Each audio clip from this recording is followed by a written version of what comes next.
Hi everyone, Sarah from Mimi Designs here. Today I'm going to show you a technique that you can do at home if you like the look of a stained background. Typical stain is oil-based, so if you were going to do an oil-based stain, the stencil won't stick on that, so you'd have to wait for 24 hours. So this is a nice trick that you can do that you'll be able to stencil right away. It's called the baby wipe method. But since we don't have baby wipes here, I'm going to show you the wet paper towel method. So just get like a wet paper towel that just feels like a baby wipe. Or if you have a baby wipe, you can use a baby wipe. Totally up to you. So just dip it in the paint. What it's basically doing is watering down the paint so that it's going to look like a stain. And you can go over it and go heavier if you want. So when you're ordering your sign and you choose your background color, you can choose a stain color. You can do this with a brown. If you want a brown stain, you could do even white and give it like a whitewash. It's just anything you want to see that grain through.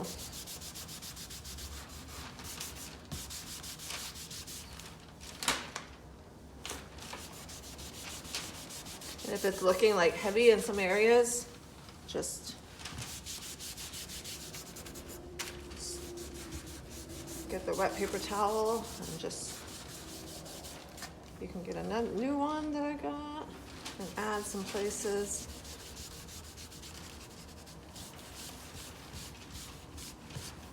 So that kind of gives it that cool gray washed stain. And then it's still a little damp, so you're definitely going to want to dry it with a blow dryer or just let it dry naturally. I'm not doing my sides right now because you can't see them, but typically you'll want to do your sides. So let me dry that. So I use a blow dryer to dry mine, but you can definitely just let it dry naturally. So once it's all dry, you can do a couple things. You can put more coats on if you like it. You can leave it how it is, or I'm going to sand mine down a bit. The wood picks up the color a little bit differently, so you'll notice there's some dark spots. So you can just kind of even it out by sanding it. And it's going to get some more grain through.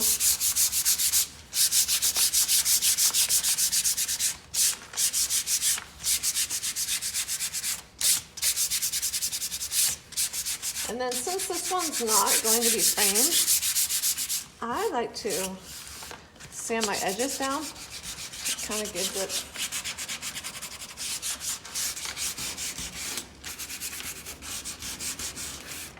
a semi-border.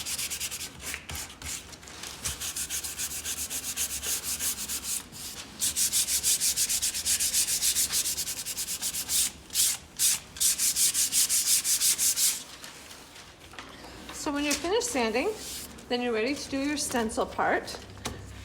White side up, peel the white away from the blue, making sure all these little pieces stay in. Unless you wanted your heart to be solid and not an outline, then you could actually take out that inside, and then your heart, you could fill it in. So I actually like my grain going this way, so I'm going to lay my stencil. The square is straight, so if your square is perfect on the board, okay, then you rub it down.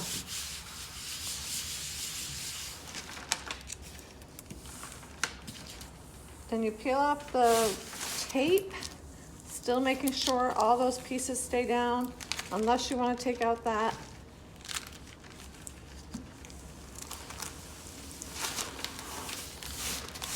Then you smooth out anything that needs to be smoothed out. Make sure it's on there really well.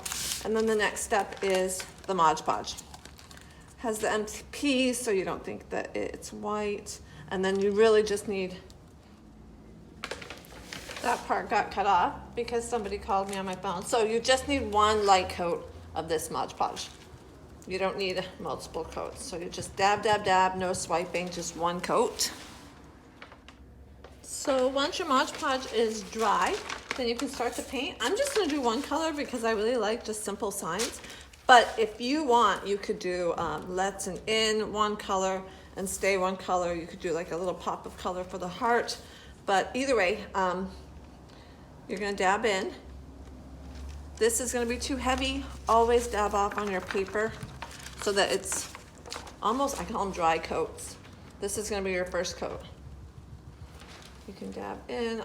Instead of the paper, you can just use this space over here since we don't need that.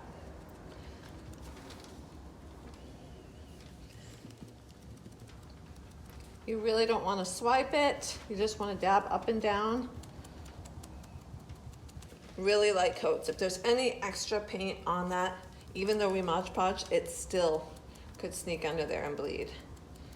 So the drier the coat, the better. Even if you have to do 3 or more, just dry coats. So I'm gonna finish this coat. So this is my first coat. You don't wanna use a blow dryer in between coats on the vinyl because it will, the vinyl can melt to your board. So you really want your coat so light that by the time you get down here, this is already dry. So you can just start your next coat and just keep building up on those coats until you like it. You can already tell it's looking so much better. Some little sections might start picking up and you can go back and let it dry and go back over that. This is 2 coats for me, maybe 2.5. I like the way it looks now. So after your last coat, you don't need to wait for it to dry. You can actually peel it when it's still a little bit wet and just take as much off that will come up, and then you can go back and get those little pieces that don't come up with your safety pin. If you have an X-Acto knife at home, that's what I typically use.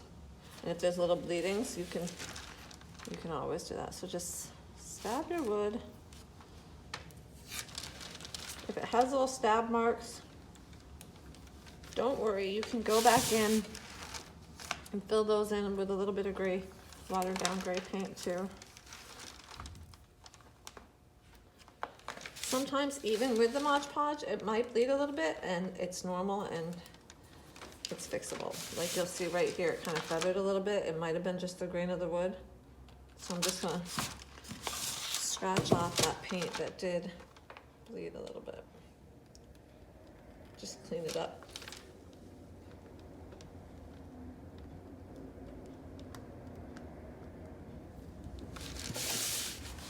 There. You can see the little bleed mark there. Just clean it up with this. There. So it is all dried and all done. If you like the way it looks, you can leave it just like this. Or you can do, I'm going to do now is I like to do a light sand over my finished design. What it does, it just softens the edges and kind of gives it a little bit of transparency so it looks more like paint and not a sticker. You do want to make sure it's super dry. If there's any wet spots and you go to sand it, it'll smear, and I learned that the hard way. So I usually go with the grain. See how it just softens it a little bit? Gives it a little more of an aged